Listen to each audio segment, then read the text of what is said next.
So when you're looking at the basis of assessment for a married couple, there is three separate ways it can be done.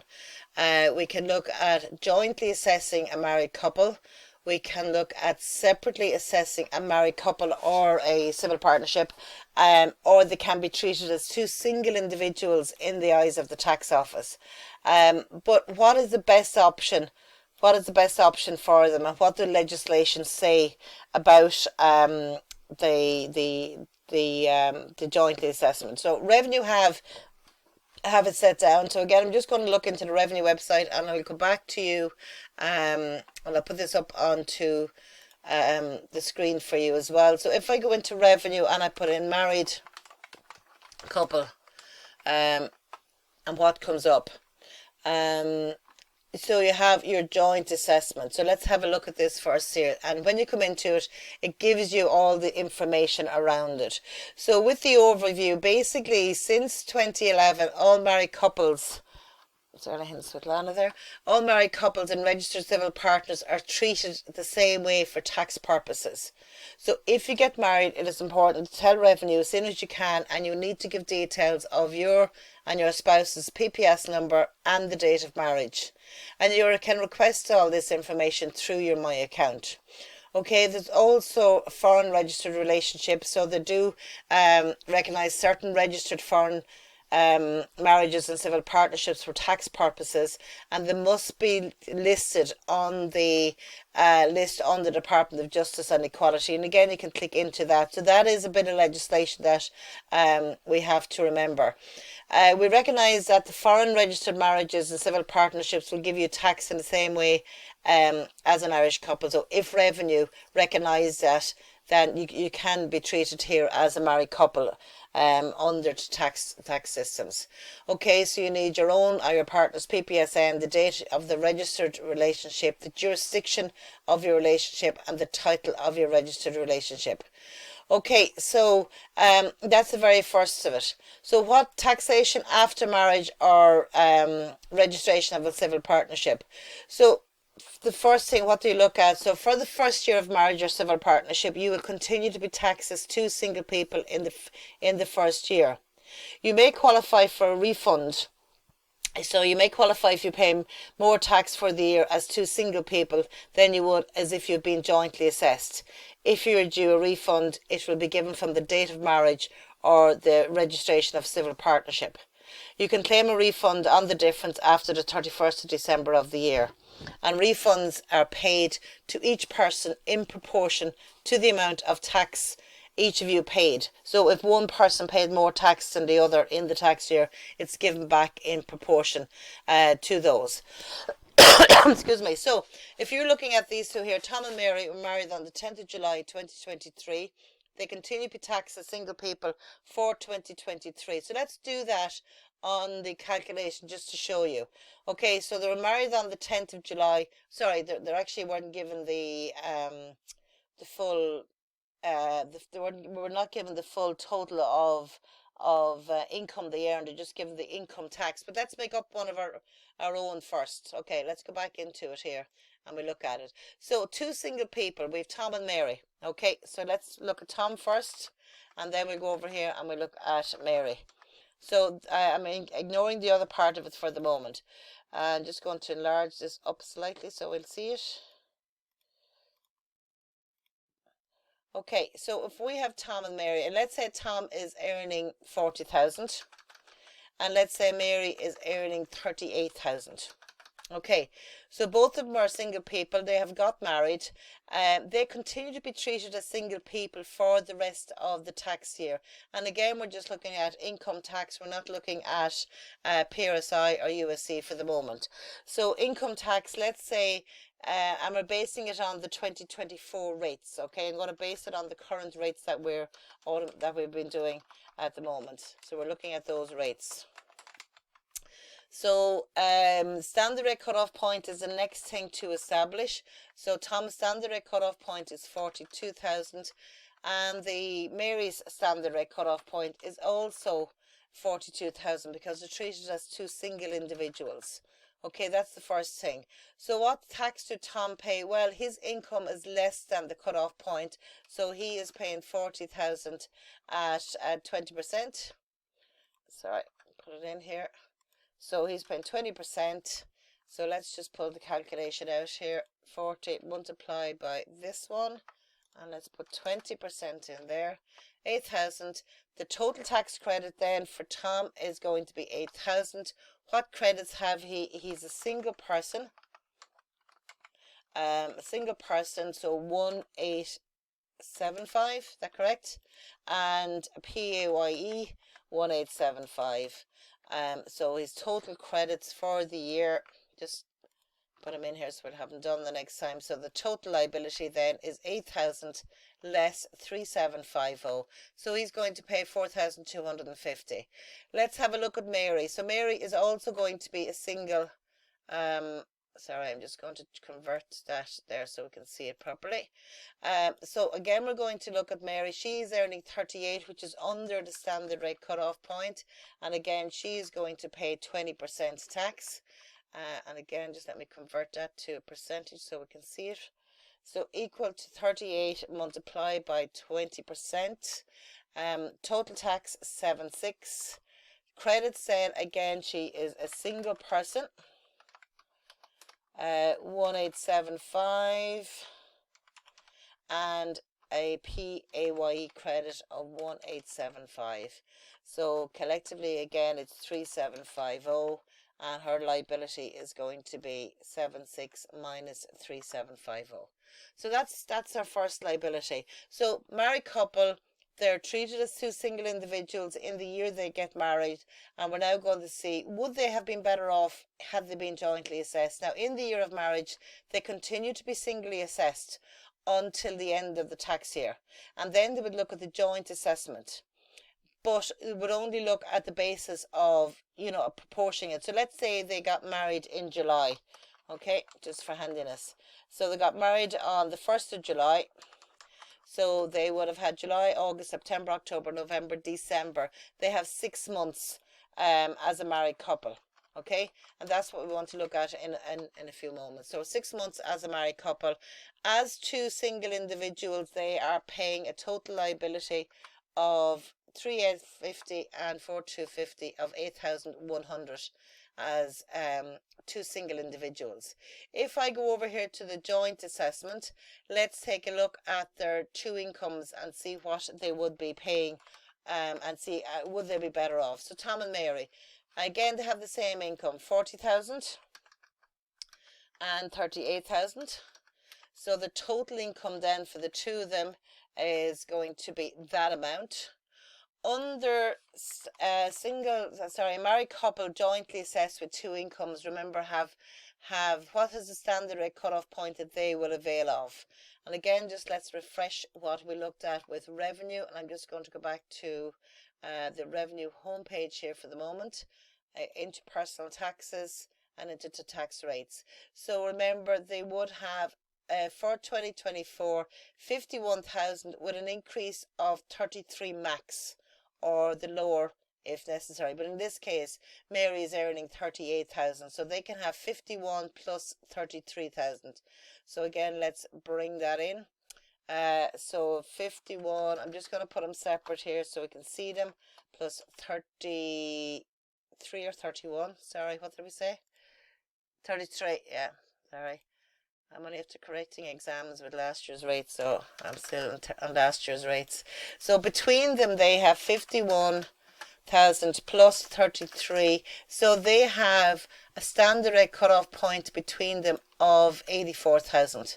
So again, all of their income is going to be taxed at 20%. So their joint income, which is 78,000, is going to be taxed at 20%. And again, I'm just going to convert that to euros. And we're going to look at 78 multiplied by 20. So that's given us 15,600. As a jointly assessed married couple, they're going to have a married credit. They're going to have a PAY each by 2. So that's going to be 1875 by 2. So that's going to give me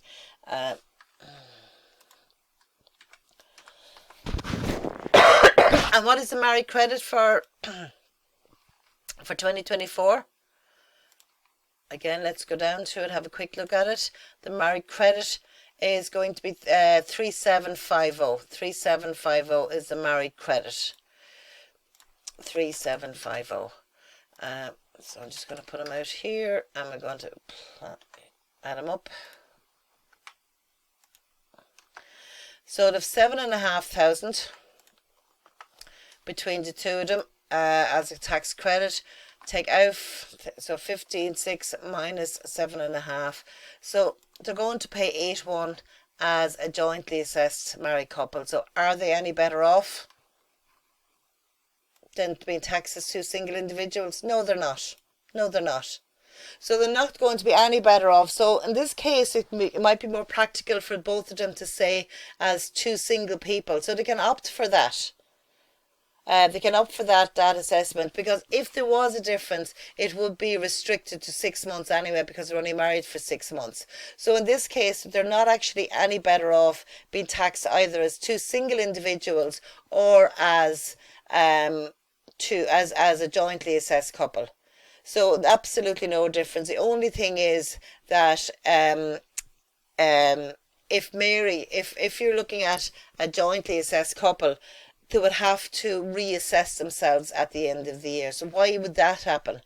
So first of all, so let's take the middle step now. So just want to make sure everybody's happy. So single assessment, two single people. No, there is no transfer between them.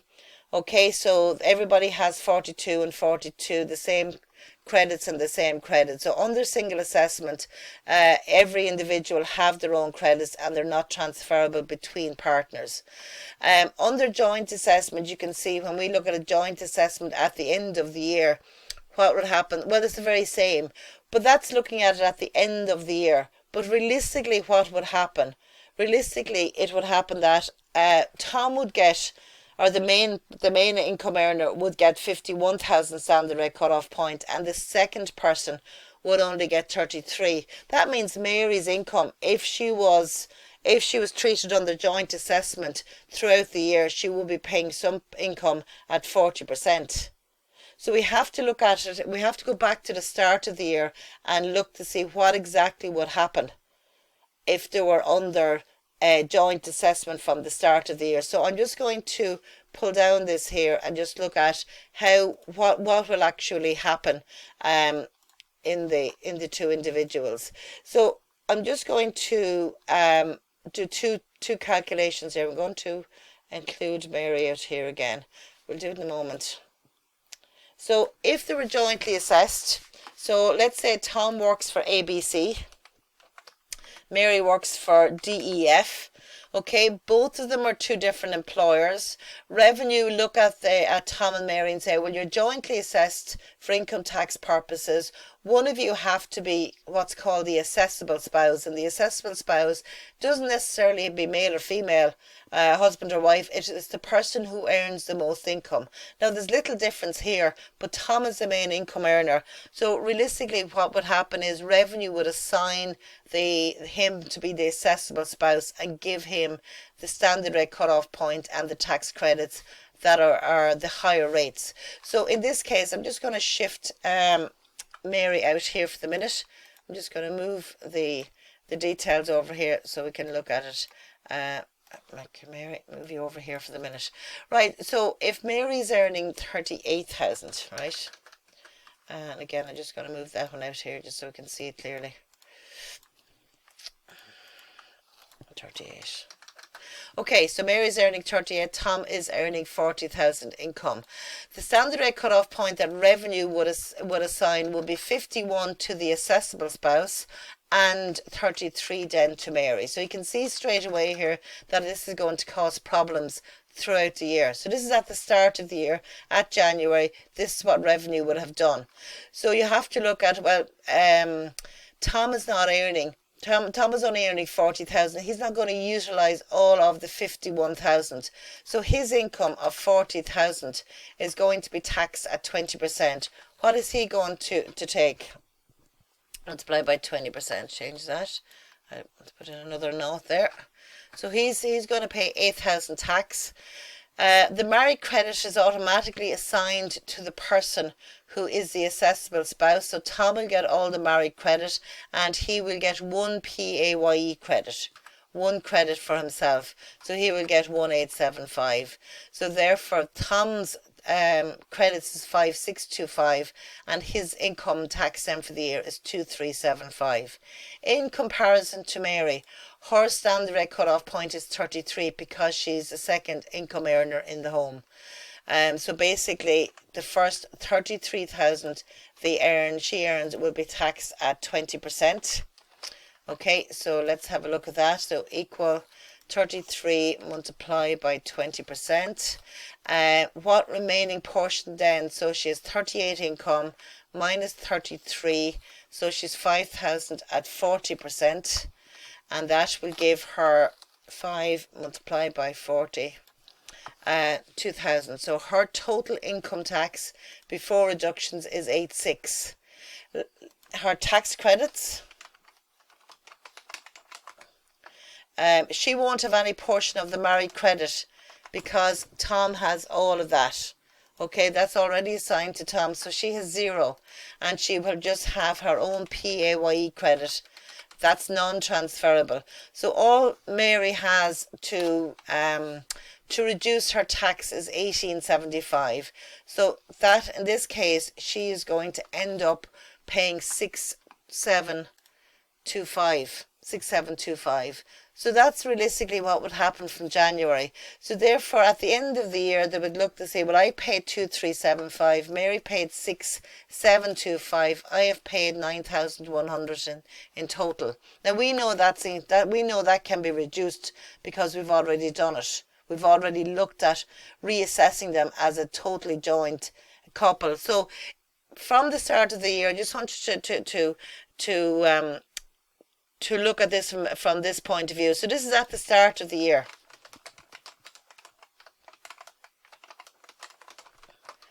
Okay, so this is at the start of the year. We're looking at from January 2024. Revenue has sent out the notifications and Tom is assessed as being the main income earner by Revenue. They send out the employer the standard rate cut-off point. So an RPN will be issued, 51,000 for Tom and the full married credit and 1 PAYE credit. At the end of the start of the year, Mary's employer, DEF Limited, they would get a standard rate cut-off point of 33,000, no part of the married credit and her own PAYE. Now, if they were to continue that way for the year, they would pay taxes of 2375 and 6725 to a total of 9,100. They then have the option this time of the year, so at the end of the year, Tom and Mary would put in a joint income tax statement to Revenue. This is my total income. This is the total standard rate cut-off points that I need to apply for. All of my income is now less than the cut-off point, so it's all at 20%. We're applying the full credits, the married and the 2 PAYE together, 7,500. So our total income should be 8,100. Should be 8,800, and that's how they assess it. They look at it and they say that's what you're getting. So you're getting back the difference of €1,000, and then it will be apportioned back. So, you know, if Mary paid most of the tax in the year, she will get the higher portion, and then Tom. Does that make sense, guys? Yeah. So that's really what a lot of people are at the moment. They're looking at their income tax and they're saying, well, this is what happened last year. I'm going to reassess myself to see have I any tax that I am due back. You know, and you may not have put in your credits for medical expenses. You may not have put in your rent credit. This is where you put in all of those things at the end of the year. So, you know, when you go back and look at your joint assessment, that's what it looks like. So that's a joint assessment, okay? But realistically, this is what will happen from the start of the year. Revenue will issue out, you know, myself and my husband work for 2 different companies. So whichever one of us is assigned the main earner will get this higher standard rate cut-off point and the tax credit. Will get the married credit and only one will get the PAYE. We have the option of reassigning that at the end of the year back to joint assessment and say, yes, we've €1,000 that we've overpaid based on our joint options and utilising it to the best. I'm going to take, we will wait till the end of the year to get our tax back. A lot of people do that. Or the third option would be that they treat themselves what's called separate assessment. Separate assessment. Okay? So again, you could look at separately assessing yourself throughout the year, but you have the option then of transferring any unused credits across at the end of the year like this. So you could say that, let's go back and we'll put in Tom and Mary here again. Remember, Tom is earning 40,000 and Mary over here is earning 38,000. So they might decide that their standard rate cutoff point, right, there has to be, because they're a jointly assessed married couple, it has to be in a certain proportion. Okay, so let's say that they have between them, they have 84,000. Okay, so they could opt for 42 each. They could opt for that as two single individuals. They could easily opt for the 42,000, like they were two single individuals. Okay, and again, you could look at, splitting that completely first. And the same with the credits. You could look and say, well, I'm going to take half the married credit. Okay, half the married credit. I've gone on to my account and I want a portion of the married credit, and I'm taking my PAYE credit. I can't transfer that out, so I'm going to have 3750. And the same over here, very same scenario. I'm going to go over here and I'm going to apply those tax credits to me. So when each individual get their RPN from each individual employer, you're looking at splitting it out as if they're two single people. Very same as if they're two single people. Remember, Tom has only 40,000. So he would look at he has enough there between them. So there is no, when you do this way, there is no transfer out because they've done it prior to the end of the year. So they've looked at their income tax and they said, well, look, if we're jointly assessed, this is what we could have, and I'm going to split it evenly down the way. Okay, so it will depend how it is dealt with. It will depend. And you make that decision at the start of the year or at the end of the year and reassess it. But for examination purposes, we're going to look at it slightly different. So just let me set it up and I'll show you what I want to do with this. So this time we're looking at Tom and Mary. Tom is earning 45,000, Mary's earning 26. We have completed the single assessment based on a single person standard rate cut-off point, a single person's tax credits.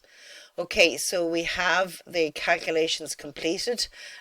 So together they're paying 7,300, but as two single individuals, Tom can't take any of Mary's unused standard rate cut-off point. They're treated as two separate people in the eyes of the tax office because they opted for single assessment, to be treated as two single people. So there's nothing here that they can do to claim back any unused portion. The other option is then that they could look at doing the same calculation based on separate assessment. So what's the difference between separate assessment and single assessment? Well, if I take the same thing here, 42,000 multiplied by 20%, let me just put a 20% on that so it'll be right. So the calculation then is 42 multiplied by 20. There we go. And our balance then is 3,000 at 40%.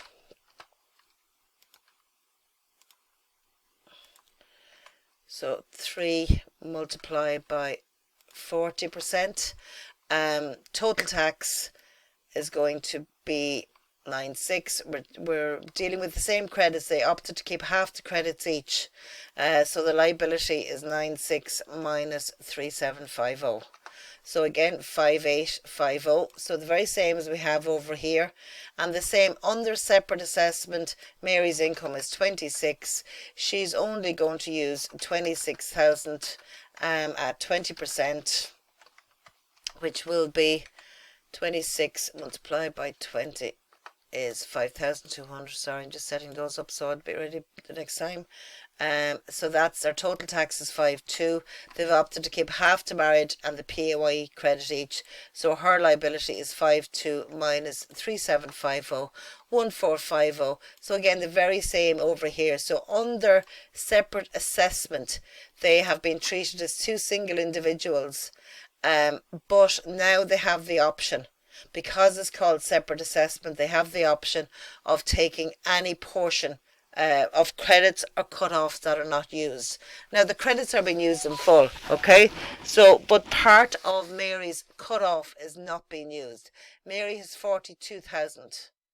She's only using 26 of it. So what portion is left over? 42,000 minus 26,000. So 42 minus 26. So the 16,000 left over. The 16,000 left over. Can Mary transfer all of this over to Tom?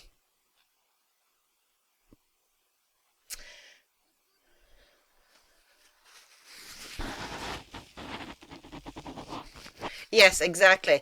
Mary, because they're jointly assessed married couples, the maximum one of them can have over here is 51,000. They can't have any more than that, and Mary has to have 33,000. Very good. So that's the issue here. One has to have 51 and one has to retain 33. So what is the maximum Mary can actually transfer over? Well, the maximum she can transfer over is she has to keep at least 33. So every time the maximum that can be transferred out is 9,000 only. You can't transfer any more than 9,000. Okay, but in this case Mary can transfer because she has to spare, has she?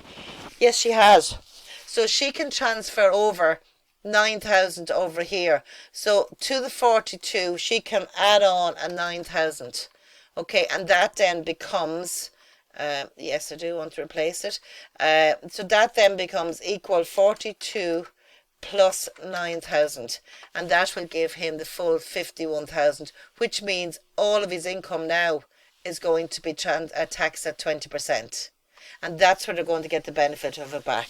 So I'm just going to revert that back there, guys, to the 42,000 there for the moment. Just let me bear with me, because what I want to do is Mary has, I'm just going to take that out for the minute there and put that in there. So what you need to do is you need to do a recalculation, and you need to do a recalculation to show that Mary can transfer 9,000 across. And basically you can put a note to say Mary has the option of transferring 9,000 to Tom. Okay, so when you redo this, and again, you'll be given templates for all of these and plenty of practice at it. I'm just going to go right down to the end of the page here and put it in. I'm going to take those 2 pages out there for the minute so we can see it. And I'm just going to put it into another sheet. Sorry, that's the cast on it. Okay, so just let me enlarge it down here for so you can see it. So when you're doing it, you do it as normal like this first, okay, and then you're going to redo it. You'd look at redoing the option, and to do that then we'll just copy and paste it twice. So what is the option? Well, Tom now can add on 9,000 here plus 9,000, and that will give him a tax credit of 51,000, and Mary then can take 9,000 from that. So 42 minus 9, and that will leave her with what? So equal. So you just need to show this for examination purposes. So she's left with her 33,000, and Tom has now got his 51,000. What benefit will this? Well, Mary, there's no recalculation on Mary's because Mary still has 26,000. at 20%. There's no recalculation. But Tom's here can be recalculated, which means his 45,000 now at 20%. He's nothing at the high rate. 5,250, 1450. So they're recalculated then.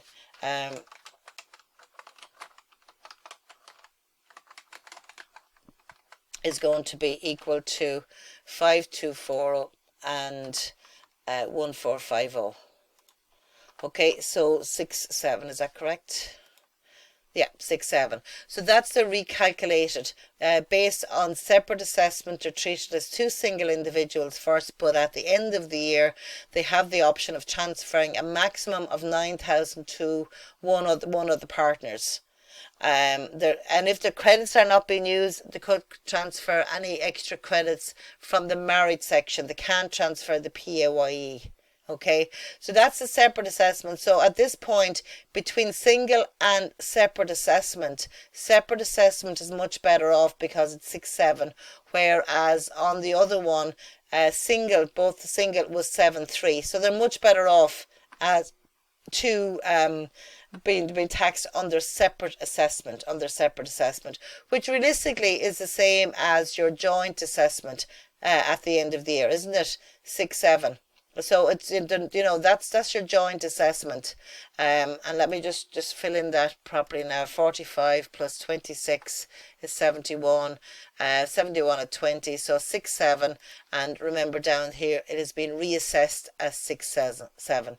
So in this case scenario, they're better off as a jointly assessed couple or to be separately assessed, which will give them a better treatment throughout the year. And therefore they can reassess themselves at the end of the tax year and to transfer any option they have up to 9,000 from one to the other and be recalculated. So single assessment in this case is not good value because they're never going to they're missing out on what 6-7 minus 7-3 is going to give them 7 minus. They're €600 worse off, and they won't be able to claim that because they opted for single assessment, and single assessment then is treated as two single individuals. So under separate assessment, it's not for separated people, it's just for a married couple that need to keep their income separate for the year, if you remember it that way. A lot of people think this is only for separated couples. It's not. It's for jointly assessed married couples who want to split it more evenly throughout the year, or split it out to say, well, look, this is what I have, and I have the option of transferring to my spouse at the end of the year. And again, and this is where the tax office will look at the assessment and say, yes, we can transfer 9 over here and we can apply a refund back to the person who has paid most of the tax. In this case, it'll be Tom. So but they are better off, and they are, and they would bring the same income, the amount of tax back to as if they're jointly assessed. So that's what we need to look at. What you have 3 options. You have your jointly assessed married couple, and effectively that's split up into the ratio, or you can split it out yourself at the start of the year under separate assessment, and you can say, look, I'm going to be treated as two single individuals here, but any unused portion to the maximum of 9,000 can be transferred back over at the end of the year, and we can bring it back to what we should earn as a jointly assessed couple, and that's how you're going to get your refund. If you opt for single assessment, it is single treatment, no transfer, and no option available to you. And again, let's go back and look at the revenue website, and I'm just going to go back in here and put in a married couple.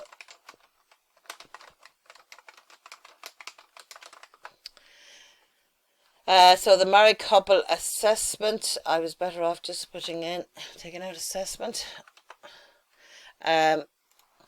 Okay, so you have the information here on the system.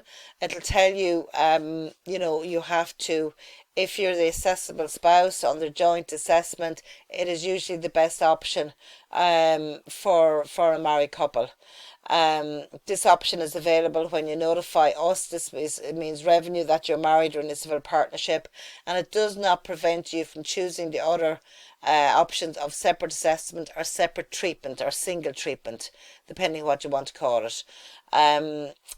Again, you have to nominate one as the assessable spouse, and they're responsible for filing the taxes and paying the tax due. And you can decide which one you want to nominate as assessable spouse or the nominated civil partner. You decide that before the 31st of March in the year in which you want the selection to apply. If you don't make a selection, the spouse with a higher income automatically becomes the assessable spouse or the nominated civil partner by revenue. So you can request which one you want the nominated partner. You don't have to, it's not an automatic thing. You can allocate tax credits and reliefs between you via the rules and regulations. You cannot transfer employee tax credit. You can't transfer employment expenses, or you can't transfer the increased tax credit, except for the sharing ratio, the 50-1 and the 33. So you can't take any more than 51,000 or the 33. You can't both claim the home care tax credit. It is based on one, so it is it depends on personal circumstances. Joint assessment, where one partner is self-employed, again, most of the tax, you can still apply joint assessment. You can pay most of the tax under the PAYE system and a lump sum under self-assessment. And again, if there's a refund, it is refunded back into the how it was paid. So let's have a look at this one. Jennifer and Martin are married and jointly assessed. Jennifer is the assessable spouse. In 2023, their total income of 82,400. Jennifer's PAYE income amounted to 50,200, and Martin had investment income of 32,200. So Jennifer was working and Martin had self-employment or investment income. So the amount of credits they have between them then, this is for 2023, was a married person and a PAYE, because the investment income is not subject to a PAYE credit. So there's only one in this case, Jennifer had, because Martin has investment income, so therefore he's not working for somebody, so he's not entitled to a PAYE income. It's investment income. So in that case, they had only had 5325. So again, you're going to look at what standard rate cut-off points and tax credits you're going to assign. Last year it was 31, or the amount of the income of the lower spouse. So Jennifer had 50,000, but Martin had only 32,200. So they were going to get the maximum credit at that point and the maximum cut-off point based on last year's. So it depends on the source of income to remember for the PAYE credit, but anything I will be giving you will be PAYE, so don't worry about it. Just the revenue have a different one in there. It looks at the separate assessment, where you can transfer some of your credits back, but what they call separate treatment is the single assessment that I'm calling it. So some people call it a single assessment. You see, that separate treatment can be referred to as single assessment. You're taxed on your own income only. You get the tax credits and standard rate cut-off point due to a single person. You pay your own tax. You complete your tax returns. You claim your own credit, and you cannot transfer for your unused credits to your spouse. So that's your separate treatment, whereas your separate assessment is you can transfer you can transfer those equally, you can split those equally, and any unused credits, reliefs and rate bands can be transferred as same as joint assessment, subject to a maximum of 9,000 going across. So guys, what we're going to do is maybe practice one of those as well, to look at two single treatments, two separate assessments and then to reassess the separate one to match the joint assessment. Okay, so let me have a look at bringing those up. First of all, I'm just going to stop share for the moment and put some templates on Moodle for you so you can actually use those templates. Just give me 2 secs. Just go stop this for a moment.